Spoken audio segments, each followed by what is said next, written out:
Olá pessoal, aqui quem fala é o Sérgio Santos e estamos aqui mais uma vez para o nosso quadro Evangelho, Consciência e Espiritualidade. Nós hoje vamos conversar um pouquinho sobre o egoísmo e o objetivo do nosso quadro é trazer sempre os ensinamentos de Jesus, conectando com estudos científicos e pesquisas que estão hoje em voga no nosso mundo moderno, tá bom? Então, para nós darmos início, vamos fazer a nossa prece de abertura. Deus, Pai de amor e bondade, gratidão pela oportunidade de mais uma vez estarmos aqui reunidos para aprender, estudar e crescer junto a Ti e os ensinamentos do Mestre Jesus. Pedimos muita luz e paz para este nosso mundo, para os nossos corações, para que essa vibração elevada se reflita onde formos. Que assim seja. Muito bem, e para iniciarmos a nossa discussão, vamos ler hoje o Evangelho de Lucas, comentado por Emmanuel e psicografado por Chico Xavier. E o tópico de hoje é o seguinte: Lucas, capítulo 12, versículo 20. Mas disse-lhe Deus, insensato, nesta noite requisitam a tua alma de ti, e o que preparastes para quem será? Caso grave. Dentre os nossos companheiros de experiência humana, aquele que apenas enxerga as suas necessidades sem consideração para com as necessidades dos vizinhos, que jamais se afastou da casa farta, nem mesmo por momentos para levar um pão à choupana que a penúria vigia, que nunca se lembrou de oferecer migalha dos recursos que lhe são próprios nas obras de solidariedade, que vê exclusivamente as exigências dos próprios filhos, laureando-os de abastança e carinho, sem tentar nem mesmo de leve minorar o suplício das crianças abandonadas, que se iluminou com o facho da ciência e se trancafiou em bibliotecas valiosas, sem estender a mais ligeira réstia de luz aos ignorantes, que se enriqueceu de tributos afetivos no lar tranquilo, sem acender em tempo algum o menor raio de esperança ou de alegria para a viuvez em desamparo, que unicamente sabe desfrutar vantagens pessoais, sem alongar braço amigo na direção dos que anseiam por singela oportunidade das muitas oportunidades de elevação e progresso que lhe favorecem a vida, e que vai, existência afora, no carro da saúde física, cerrando os ouvidos para não escutar o choro e a súplica dos doentes que lhe rogam proteção e consolo.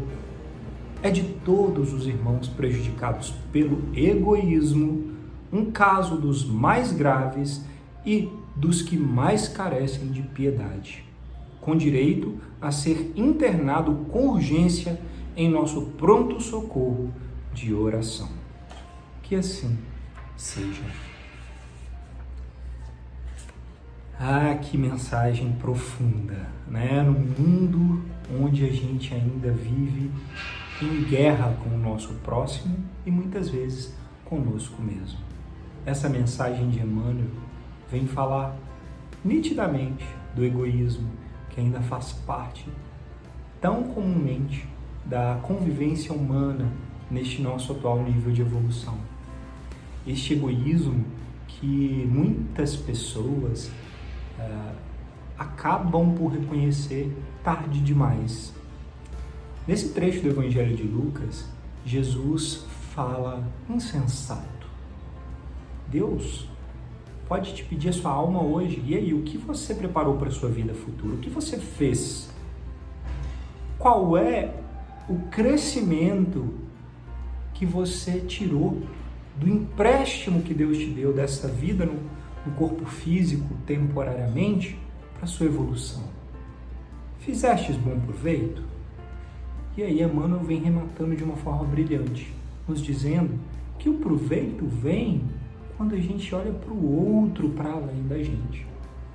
Claro que a gente tem que se preocupar com a nossa vida íntima e crescimento pessoal, material também, mas o desafio não é exatamente falar, eu vou abdicar da minha vida e dos bens e confortos para estar neste mundo. Não, é saber olhar minimamente também a situação do próximo.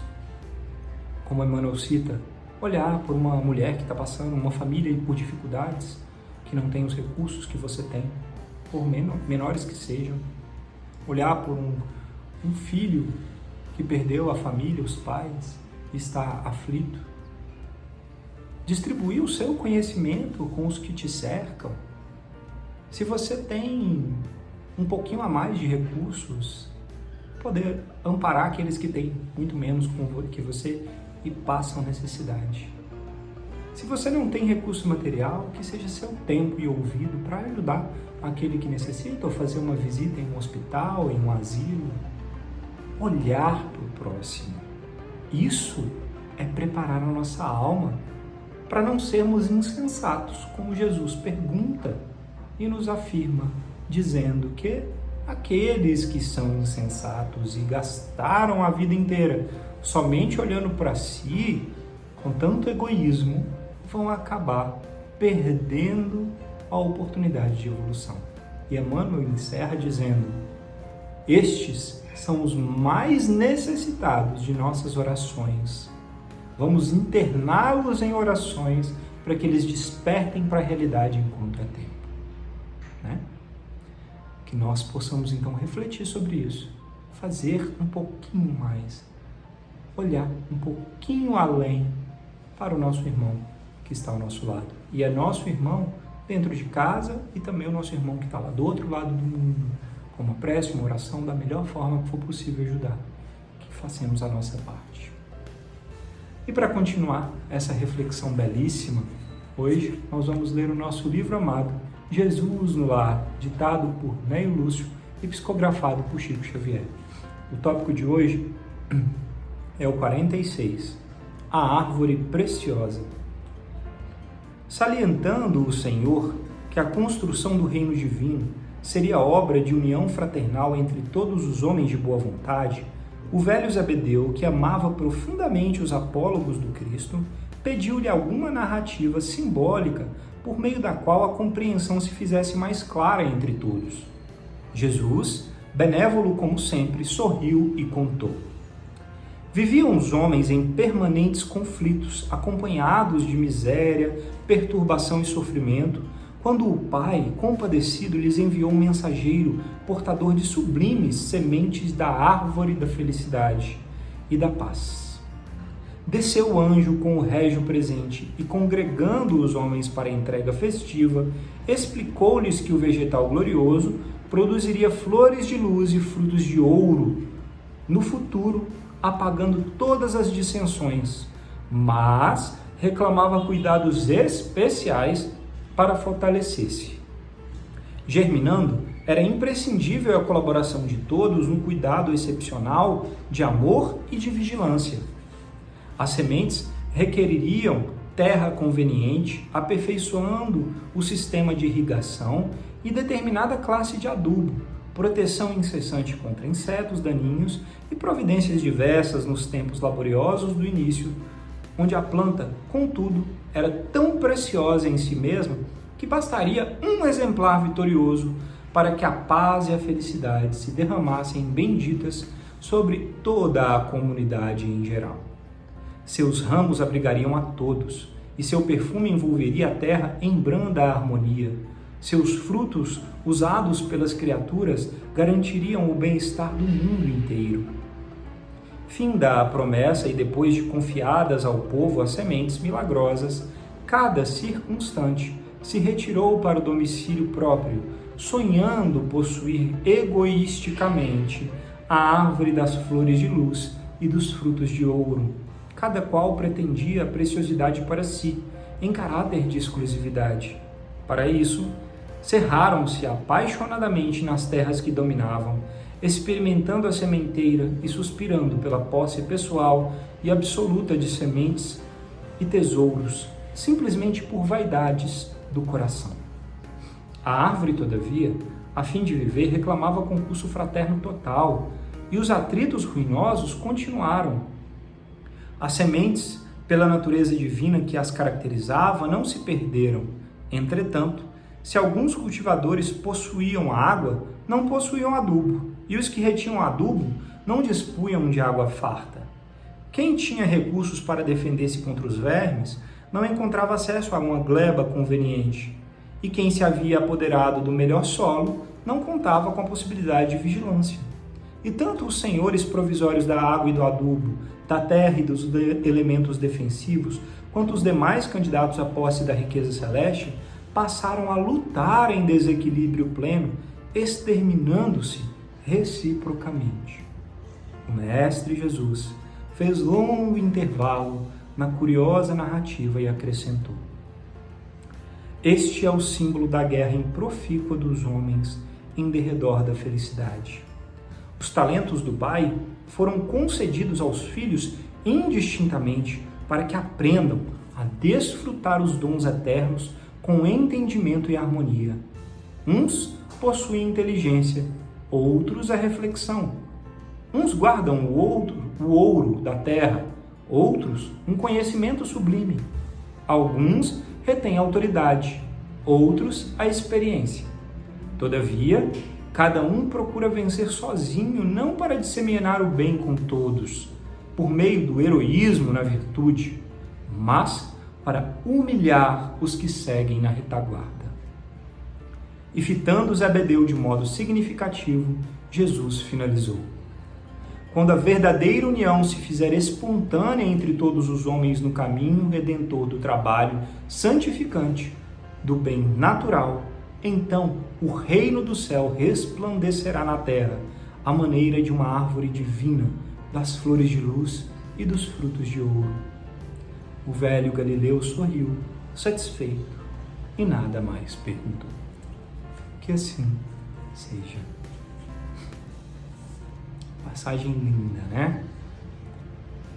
Jesus, instigado por Zebedeu, um velho Galileu, sobre a fraternidade entre os seres humanos, conta essa parábola, essa história, onde Deus envia sementes especiais, que se uma só árvore frutificasse, se espalharia com felicidade e paz para toda a humanidade.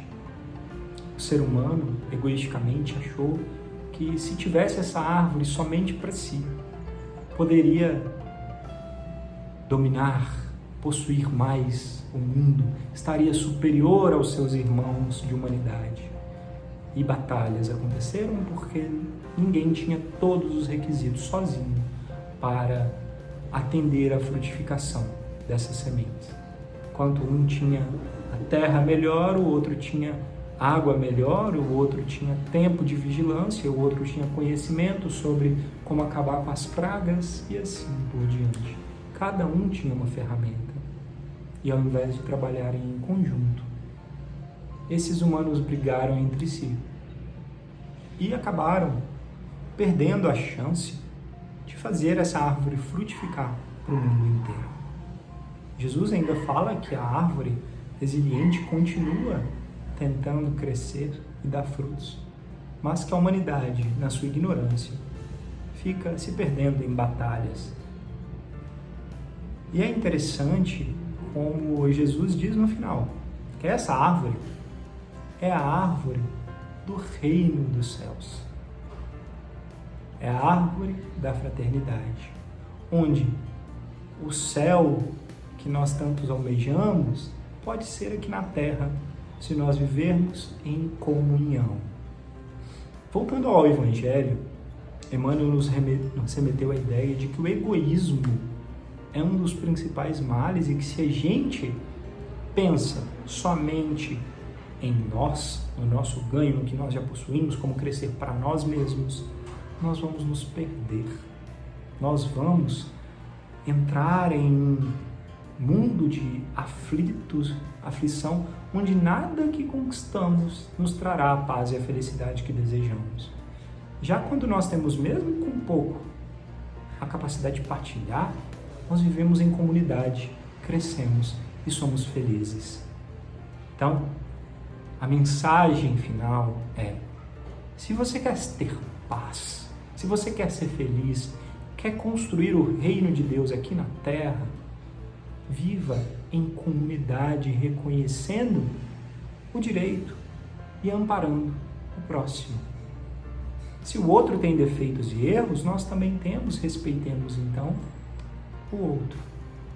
E vamos olhar para o lado positivo, tentar dar um foco de bem, de luz, ao invés de focar só um pontinho preto no meio de uma enorme cartolina branca, né? E aí a gente vai construir um mundo de paz e regeneração para todos nós. Dentro deste contexto, hoje eu trouxe um artigo científico que eu achei bem interessante e diferente, cujo título é o seguinte: Meu precioso papel higiênico, entre aspas, 2 pontos. O estoque durante a pandemia do Covid-19 está relacionado ao egoísta e não ao medo. Esse artigo científico ele foi publicado numa revista que tem como título internacional Pimengena Psychologia, que quer dizer psicologia aplicada, pelos autores Bohana Dinic e Bohana Bodroza. Esse artigo científico ele é muito interessante porque ele fez um estudo onde 545 participantes durante a pandemia de Covid, principalmente naquele início, onde as pessoas ficaram com medo de faltar insumos básicos e correram aos supermercados para desabasteceram os estoques de supermercados e distribuidoras comprando excesso de papel higiênico, de guardanapos, lenços e outros insumos básicos. E aí foram aplicados questionários para essas pessoas avaliando os motivos, os porquês, e os questionários avaliavam se esse consumo era só relacionado ao medo, aos receios, se esse consumo excessivo era relacionado ao egoísmo ou quais os fatores psicológicos estavam principalmente envolvidos com esse gasto e estoque excessivo que faria o outro não ter, o próximo não ter, além de aumentar a inflação e vários outros quesitos. Sabe qual foi a conclusão da associação? Para a maioria das pessoas que compravam grandes quantidades e faziam estoque, o medo não era o principal motivo. A associação maior estava relacionada com o egoísmo. Olhar somente para si, para as suas necessidades de agora e no futuro, e esquecer que o outro também pode ter alguma necessidade e muito maior que a nossa. E isso não estava relacionado com a classe social, e nem com o número de pessoas na família. Ou seja, não é só porque a pessoa tem mais ou menos dinheiro ou porque tem mais ou menos gente dentro de casa, mas sim com características íntimas, pessoais, de egoísmo, para estocar em excesso, sabendo que isso pode fazer falta para o próximo. Ai, ai, meu precioso papel higiênico. Que coisa, né?